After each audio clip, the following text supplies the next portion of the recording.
Da li ja već 5 mjeseci u svojim videima govorim da ovo što Saša Borojević radi, te njegove teorije zavjere, možda su nekom zabavne, možda nekom nisu, ali znam da po zakonu nisu. I sada naiđem na neku emisiju, on je gostovao na Kurir televiziji.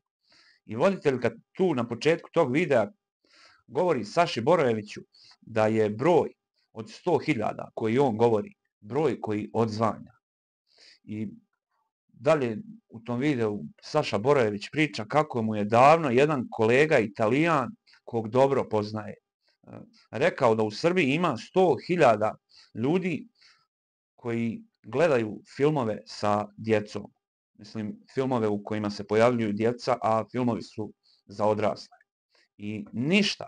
Borojević dalje nastavlja kako zna da ima od tih 100.000 onih koji gledaju njegovu tu emisiju u kojoj trenutno gostuje. Ali da oni moraju da znaju da znamo gdje sede, gdje im je kompjuter, kako im soba izgleda.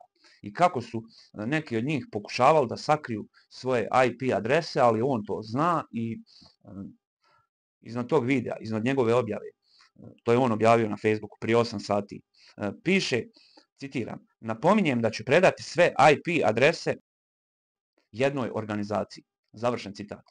Kojoj on organizaciji, ako ima te podatke, može da preda osim tužilaštva?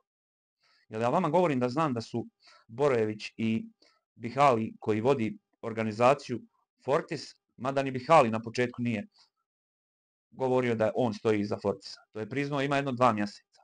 Ali, jel se samo meni čini, ili oni ovim nekome šalju poruke da znaju nešto, a neće da reaguju?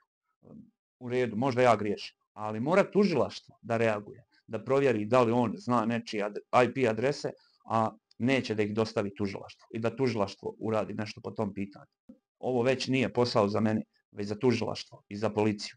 Ali nije mi jasno zašto ćute i zašto ništa ne urade ako je tačno što ovaj čovjek govori. I ako nije tačno ovo što on govori, oni moraju to da ispitaju.